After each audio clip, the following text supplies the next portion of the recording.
My breath hitched. In this moment, I was about to step into the unknown. I'm Courtney. And I'm Brandon, and welcome to the Time Travelers Club. So, last time we went into hot and heavy details of the Dionysian rites of his ancient mystery cults in both Greece and Rome. But it should come as no surprise that he seems to find his way into every party. So today, we're going to explore some of those cults that he's not directly affiliated with. So let's get into it. So let's start by talking about another cult that is related to the body god. The Orphic mystery cult held a profound and intricate relationship with Dionysus, so much so that in many ways the Orphic tradition revolved around a specific and in some ways distinct version of the god. The Orphic mysteries often get confused as being the same thing as the Dionysian ones, but they are in fact two completely different mystery cults. However, it is perhaps the overlap and similarity that caused later confusion when people outside these cults were later writing them down. At the heart of the Orphic cosmology and mythology lies the figure of Dionysus Zagreus. This is not simply Olympian Dionysus, known for wine and revelry, although they become closely intertwined.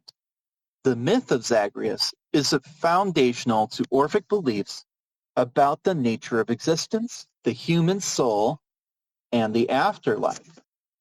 Courtney, Mm-hmm. I know that you know a little bit about this kind of thing.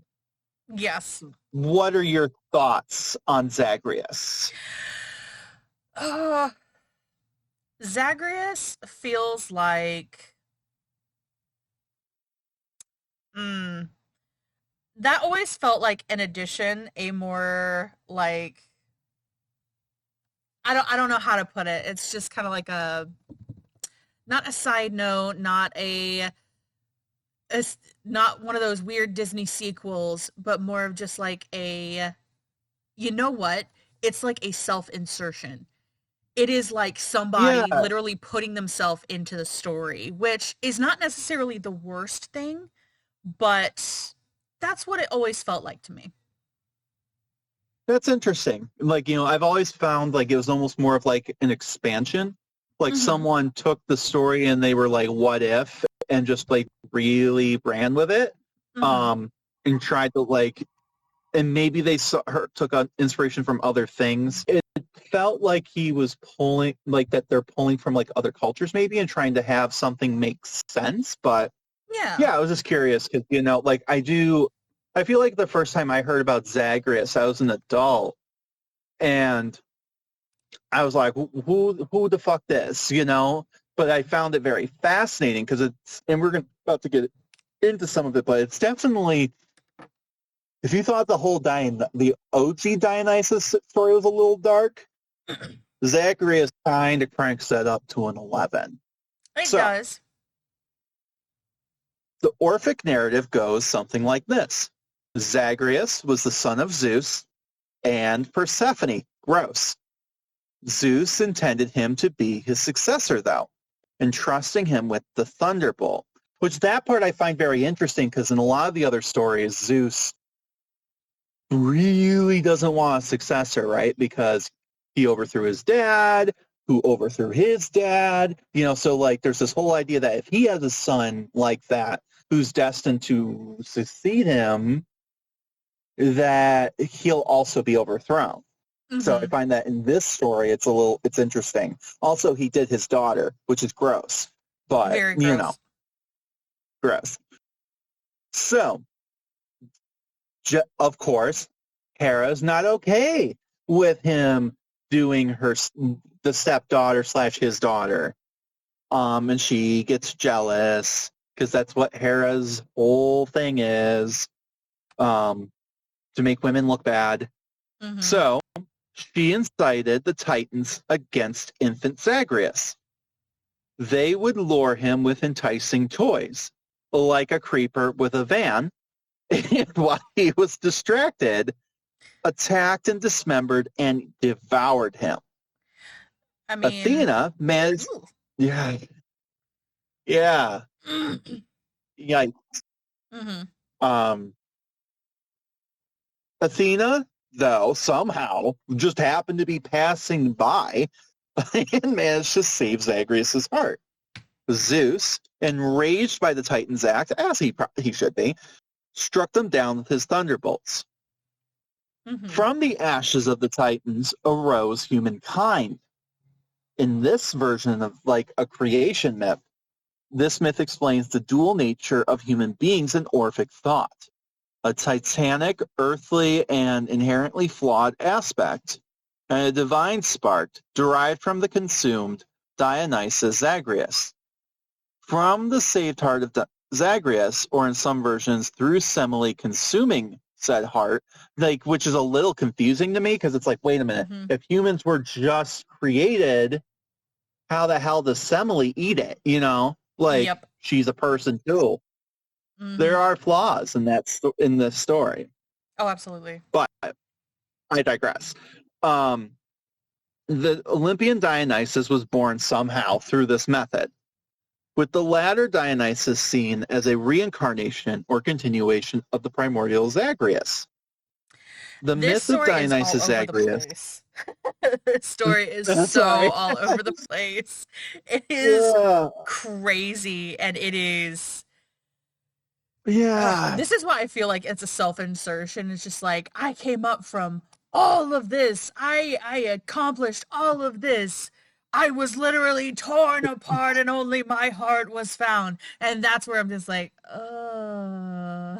is this fan Well, and fiction? it's like I said, some of it, I mean, we're also piecing together from fragments through hearsay, through the Mm-hmm. centuries, like, and like, who knows? Like, you know, like, Mm-hmm. again, it's never going to be quite concise. And there's always holes in all of these stories, but that's not really the point, I guess. You know, Yeah. you could do the same thing with the Bible, right? Oh, Like, absolutely you could. And this how did, very you much know, gives Adam and Eve, some Jesus vibes. Like let's be super real. This very much gives some Jesus vibes. Um yeah. so the myth of Dionysus Zagreus and his fate had deep theological implications for the Orphics. The dismemberment of a divine being by the Titans provided an explanation for the presence of evil and suffering in the world. The Titanic element within humanity was seen as the source of these negative tendencies. So everyone's got the devil in them, you know. Everyone got the devil. Everyone's got the devil. Purge the devil from your soul. The belief that Yeah. humans contain a fragment of the divine Dionysus was central to Orphic soteriology, the study of salvation. The divine spark represented the soul's true divine nature and its potential for reunification with the divine, which very much you can see reflected in Gnostic beliefs. So we'll go into the Gnostics like way later, like way later. So like put a bookmark in it because the tie-in between Dionysus Zagreus and Gnosticism in terms of this is it's so similar that it's hard to Mhm. not see it. So, Orphics believed in the transmigration of souls, reincarnation. The goal was to purify the soul from its titanic taint through a life of ritual purity, asceticism, including vegetarianism and sometimes celibacy. I could never. And adherence to Orphic teachings. Yeah. Between that and Titanic taint, just I'm done. Like I'm 12. It's Well, okay. clearly I could never either. So, You know what? I respect it. So, through multiple lives and purifications, the soul could eventually escape the cycle of rebirth and achieve a blessed afterlife. And that very much has ties into like Hinduism and the Wheel of Samsara. So, this is one yeah, of those where this belief system, the Orphic teachings, is really an amalgamation of many things. And then it gets yeah, transformed later on. and like, yeah. I mean, to be fair, it's some of this is vibes, not fact. No facts, just vibes. But at the same time, like there's not like a written document that goes, yes, we saw this and decided to incorporate that, but at Hmm. the same time, especially by the time like of the source of these like materials, right? We're Hmm. talking about the like surviving stuff tends to be Roman copies of Yeah, Greek crap, right? And absolutely. like by that point too, you had the Hellenistic Empire, which is a Greek amalgamation like culture, and it expanded all the way to India. And like there's all these trade routes and things. We like to think of these people as isolated little islands against each other, but really they're all talking to each other. They're all communicating. And with that being said, just like it's not surprising that they might hear an idea, like it, and incorporate it somehow, right? Absolutely. Um, Yeah, so I mean, like again, it's not like there's right here. I found the exact evidence that says they did this, but it's also kind of like easy to visualize for sure. Oh, And like I absolutely. honestly would think it's harder to believe that they didn't incorporate ideas from other cultures, So Fully agreed. Fully agreed. So, Orphic rituals, like those of other mystery cults, aim to facilitate this purification and connection with the divine. While the exact nature of these rituals is debated due to the secrecy surrounding them, they likely involved symbolic reenactments of Zagreus' myth, music, dance, and possibly the consumption of symbolic substances, with wine sometimes being viewed symbolically rather than for its intoxicating effects, in contrast to the Dionysian cults. Blood of Christ, anyone? yeah, So, yeah. I mean, yeah, yeah. it's tricky because it's like there's correlation versus, like could similar rituals, could both things have been inspired by an older tradition, and they are still Absolutely. separate, or was one inspired by the other kind of thing, which I mean at that point, yeah, it would be Christianity inspired by that. Well, yeah, But and at the from same what we time, know, like if we're looking at it from a purely historical perspective, because this is what it is. Christianity is a great amalgamation of everything that was happening around the Mediterranean at that point in time. I'm gonna right, take a little bit of that, a little bit of that, a little bit of that, a little bit of that, slap it together, exactly. put a name on it, and boom! But It also at had the a same, broad reaching tendrils. yeah, but like generalization in general is problematic, right? Yeah. There are people who go, oh, Christianity, it's like, put your tinfoil hat on, is this religion under a different name? No, No. is the answer. No. No, that's Would, not the answer. yeah, It's just you're gonna find reflections of it of in many, course. many different beliefs and Yeah, regions and things like that because of the nature of it overall. right. But And yeah. like, just like when we talk about ISIS later, right? Hmm. I mean, yes, there's of course correlation with the imagery of the Isis lactans versus, Maria lactan, Mary, breastfeeding her child. Of course there's a correlation. Oh, absolutely. And like part of it is yes, they definitely were using those references to try to bring in a culture, blah, blah, blah, blah. But Hmm. B, also, it's just the universal image in general. So it's a little bit of A, a little bit of B. It really Like is. the idea of good mom is breastfeeding her baby.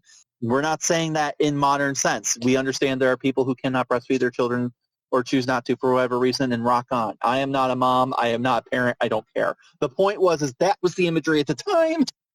Don't hate me. Yes. Um, No, fed is so, best. We can agree with that. You're good. but at the same time, like that does not mean that the Egyptian religion is the source of right. Yeah. Like you said, it's an amalgamation, and like the idea that like on the flip side of oh no, Christianity was its own thing. It never took ideas from anything else. I mean, like, are you living under a rock? Like, how do No, you the think they world is converted 6,000 these years old. people? Brandon, the world is 6,000 years old, don't you know? Right, exactly. Like, I mean, come on. I understand that the Jewish tribes went all the way to America and that native peoples don't have their own culture or anything like that too. If you don't Yup. know, I'm speaking sarcastically. You know, Oh, absolutely. there's a point like where I go, your beliefs also trample on the rights and of other people, and I don't love that. Sorry. Yeah. But sorry, not sorry. But um at the same time, like, yes, there was inspiration taken as the religion moved, just like these religions, and this mystery cult is no exception. Like, Hmm. as Greece expanded, as, it also became incorporated into Rome, but those cults continued, the religion evolves. To expect a religion to just stay static for 600-700 years with no changes at all from the original blueprint is kind of crazy to think. Like, I don't think that's realistic. Fully agreed. Fully agreed. But unlike the more public Greek religion found on Here and Now and appeasing the Olympian gods, Orphism, Orphism placed a strong emphasis on the soul's journey after death and the rewards or punishments awaiting it based on the purity of one's life. Orphic gold tablets found in graves provide the evidence for beliefs about navigating the underworld and achieving a favorable afterlife. It's a death cult. But so, Hmm. while deeply connected, the Orphic understanding of Dionysus differed in some key aspects from the more widespread Dionysian cult.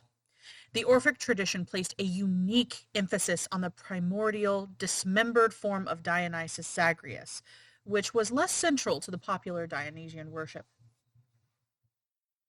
While both cults involved ritual and aimed for a form of spiritual transcendence, Orphism often leaned towards aesthetic practices and moral purity as the path to liberation, whereas the Dionysian cults emphasized ecstatic experiences through wine, music, and dance. Orphics sometimes viewed the intoxicating effects of wine symbolically rather than literally. The elaborate Orphic myth of creation involving Zagreus and the Titans and the dual nature of humanity was also a distinct theological framework not necessarily shared by all Dionysian worshippers. The detailed Orphic beliefs about reincarnation, the soul's judgment after death, more specific and central rather than general notions of an afterlife in popular Greek religion or even broader Dionysian cults. However, there were also significant overlaps and influences. At its core, both traditions revered Dionysus, albeit with a different emphasis and mythic background. One came from the charred heart and remains of a baby that was devoured. The other was born from Daddy Zeus's nutsack. I mean, take your pick, guys. All I can Let's think just is there is a movie. Have you seen it? It's called Mother. And oh it no, has, yeah. Have you seen it? no, no. Oh, when Oh, that oh, sounds. I could, it's if bad. this It's is what the bad. You and I are gonna have to watch it. Like, put it on a list. We are watching this, and you're gonna see exactly why I bring it up. I If you haven't was gonna watched it say, at like home, the fact this oh inspired you. When I said yes, those words, I'm already dreading it. No. yes. So we're having a Oh movie boy. night. Just so you're aware, we're Yeah. watching this. Why can't it ever be nice things? I just want to watch Princess Mononoke or something. I mean, we're gonna do that too, but it's Yes, yes. Spoiler alert, we're definitely doing that at some point. As just an aside, I would love to talk about the Ainu culture. fine. Hmm. I don't know when, but that, like, I love that whole time. Like, I love the time period specifically where we Hmm. get a lot of information about the Ainu because there's a lot of change and things like that. Hmm. And Princess Mononoke um, kind of correlates with that, so can't wait to do that. But Yes. anyway, so back to Dionysus, born from his daddy's nutsack. So Something they had in common, though, were, of course, that they were mystery cults involving secret initiations and promises of a deeper spiritual knowledge and a better afterlife for said initiates. Some ritual elements, like music and dance, likely featured in both, although the purpose and intensity might have differed. It's giving me Catholic church, versus like stereotypical black church. Like No, it's um literally Catholic versus Baptist at this point. Yes, very much yeah, so. Like, and I was like raised Southern Baptist. I've been there. I've been there. and like I was raised on the other end of it. Yeah. like I was like, man, that church looks way more fun than the TV shows. Oh, like yeah. And then you hear that they're there for 5 hours, and I'm like, that's a big nope. I'm going to go get my brekkie after after church. That's why I'm here. Yes. So, in essence, the Orphic mystery cult can be seen as a specific interpretation and development of earlier Dionysian traditions, incorporating unique myths, a distinct theological framework centered on the suffering and rebirth of Dionysus Zagreus, praise our Lord and Savior, and a strong emphasis on soul's purification and its journey through reincarnation to achieve ultimate liberation. Praise Dionysus. It offers more structured and morally rigorous path to salvation compared to the often ecstatic and less doctrinally defined worship of the Olympian Dionysus. No, and you know what? What it makes me think of, another thing it makes me think of, because just my brain works in references. Like, I am constantly in movie quotes and lyrics. It's great. But Me too. with this one, it reminds me of Shivites, how there's a couple of different ways to do it. There is through the really gross like consumption of literal like cremation ashes and just really gross way to Yeah. find enlightenment, and then the purification way to find enlightenment, but both of them lead to the same place. Yeah, I mean, now that you bring that up, remember last episode when we're talking about how they're literally tearing apart fucking animals, like, Yep. and devouring it potentially and shit. And I'm like, Yep. damn. And like, you can't, and like, it's funny too, because then like this cult truly believes in like the idea, like, there's always this like rending, right? And it's interesting Mhm. where the rending is coming from. In the Dionysian cult, they're referencing like the Maenads and how Dionysus makes you do like that kind of shit. But then on the flip side, this one, it's like Dionysus is the one getting ripped apart. Well, Zagreus, who later becomes Yeah, Dionysus, is the one getting ripped apart. And I find that kind of interesting. it is. And I would definitely correct the Dionysus making the Maenads do crazy things. It's more so them being uninhibited. That's more of their natural So state rather that's than true. a influence, if that makes sense. It's Stephen's releasing firing them. constraint. Yes. Yeah. Inspiration is one thing, but I wouldn't say Yeah, making, no but one's that's doing that's my anything own against their personal will. gnosis on that one. Yeah, I mean, like, at the end of the day, like, no, I suppose no one's really making anyone do anything against their will. But it's Yeah, like you said, it's a lifting of the inhibitions. Granted, only because of Dionysus is the theory, but those inhibitions are in you to begin with. So, absolutely. So there is another mystery cult that often gets confused or misinterpreted as the same thing as the Dionysian cult. The Eleusinian mysteries were in worship of Demeter and Persephone. So the rites and rituals of these mysteries went outside of the purview of just fertility. They focused. Wow. They okay, focused. it's What is focused? Wow, my mouth did not work there. you're I really love that. focused on this conversation. I'm real focused right now. That's a weird southern. It's like, That was I just I'm had real jaw focused surgery and right I can't now. work. It's great. No, so they focused instead on not just fertility but also death and rebirth in the natural cycle of the season. So this really much goes into like the triplicate goddess that you see in Hmm. most religions, most spiritual beliefs in most regions, because you're going to see the maiden, the mother, and the crone. Life, death, Mhm. rebirth. That's really what you see. So while primarily this focused on the deities Demeter and Persephone and their powerful myth of lost search and reunion, Dionysus held a significant, although perhaps secondary, role within the Eleusinian cult. This perhaps suggests a later addition into the cult, as the idea of the cult with no male player was perhaps frowned upon in later times. This being Because linked... fragile Oh, masculinity. absolutely. Absolutely. We can't have ladies talking to each other by themselves. I made that No, song up. You can they find it on Spotify. no, they need a fucking chaperone at every given moment. Ladies can't be getting ideas. How Friday. dare you? How Even the dare you? goddesses. Even goddesses. Even God. goddesses. It's crazy. So this being linked with later ideas of how both male and females were necessary to fertility rather than fertility being the providence of just the female body alone, which, fuck that. Mm. Dionysus, with his own stories of fertility and rebirth cycles within seasons, would have been a good fit in that regard. Keep in mind that his relationship wasn't as central as it was in the Orphic Mysteries, but it was nonetheless present and meaningful. The most direct link between Dionysus and Eleusis is the figure of Iacchus.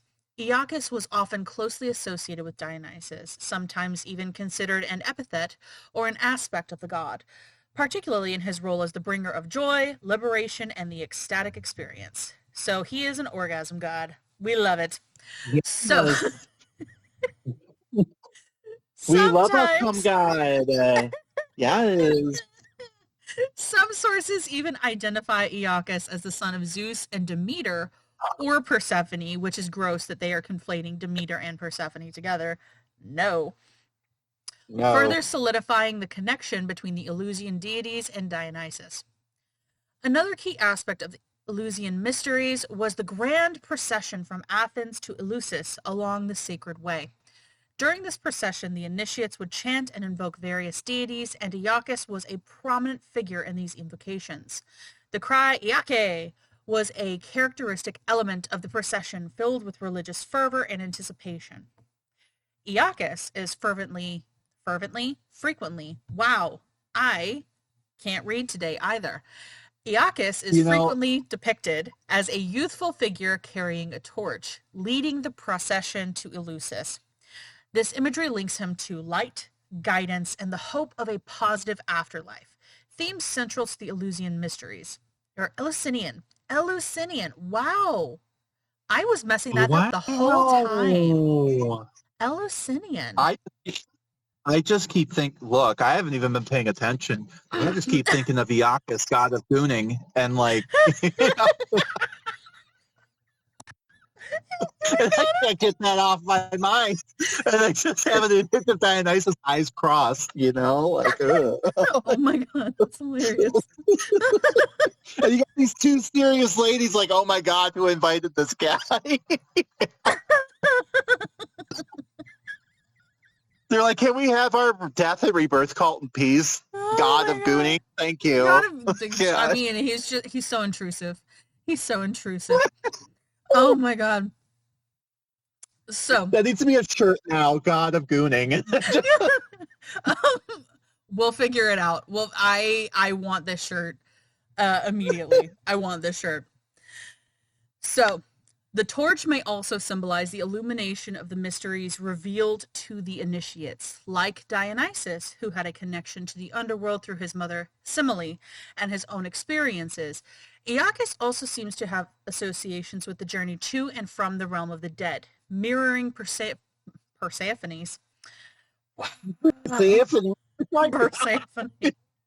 we're never getting through this. We're sorry.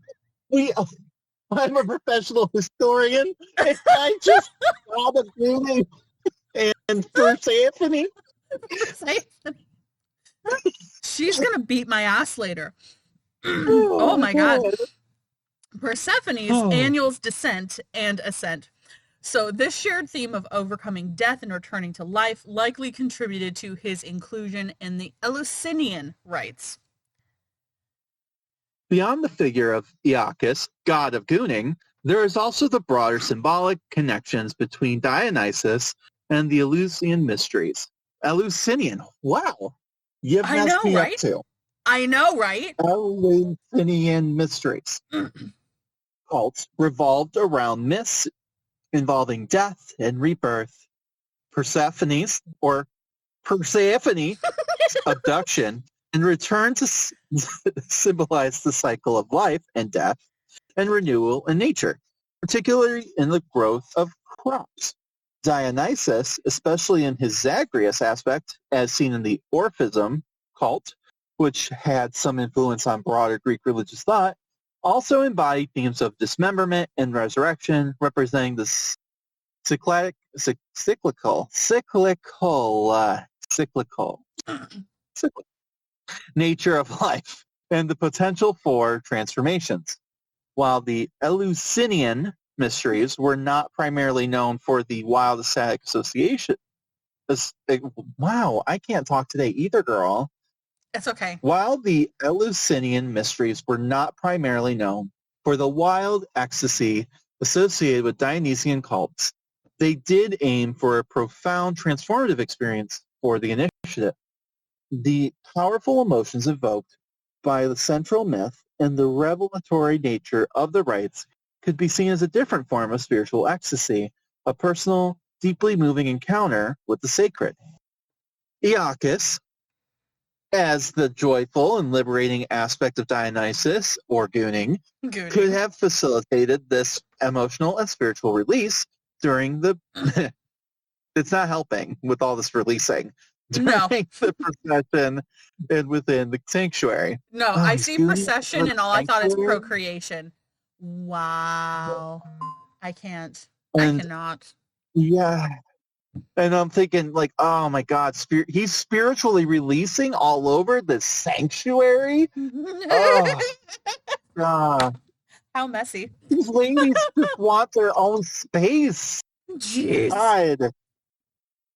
And they've got this like hormonal teenager just spiritually releasing all over the place. All the stiff socks. All the stiff socks.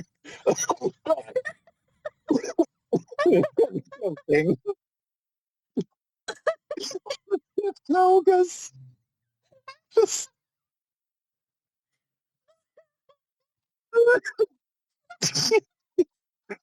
Makeup on God, today, what you're were you gonna doing? make me cry. Shit. They don't even have socks. They have sandals. So what are they were spiritually releasing into the sandal? What? Oh no.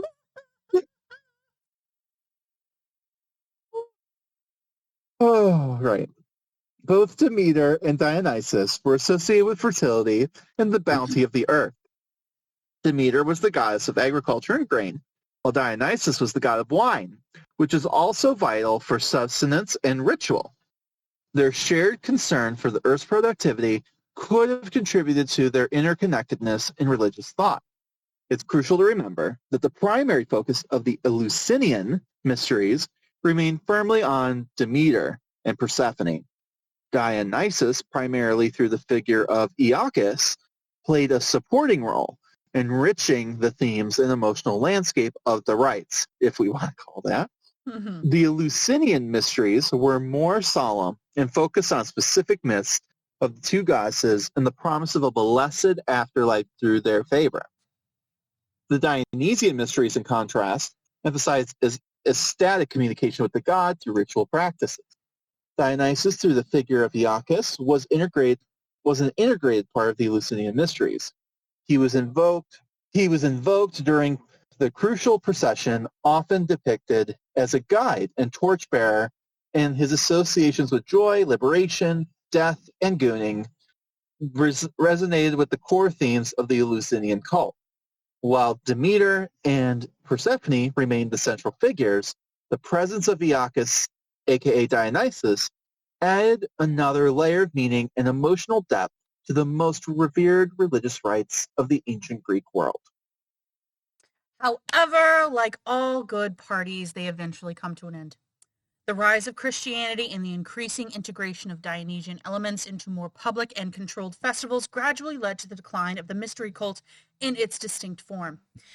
However, the enduring themes of ecstasy, transformation, and the power of irrational that characterize the Dionysian mysteries may have continued to resonate throughout Western culture.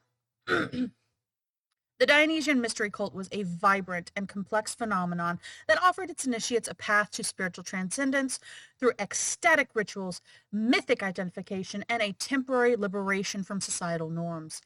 Though many of its secrets remained veiled. Veiled. Wow, veiled. Veiled. Veiled. Persephone veiled. Persephone. While many of its secrets remain veiled, its profound influence on religion, art, and philosophy in the ancient world is undeniable.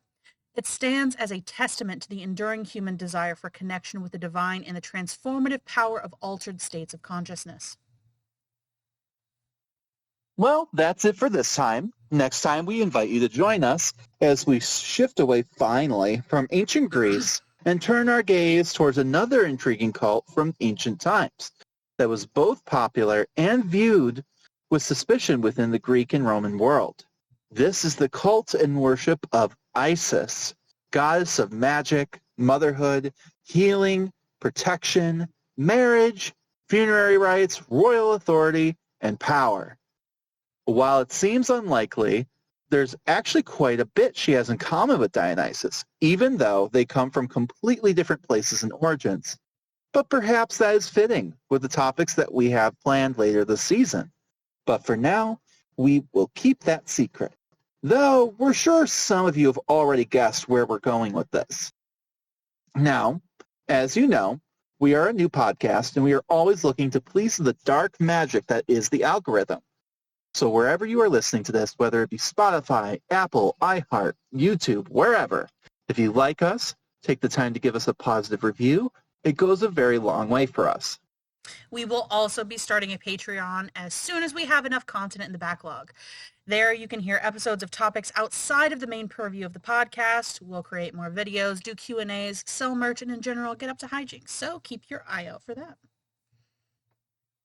If you have any ideas, comments, or just want to say hi, you can reach us at the Time Travelers Club Podcast at gmail.com.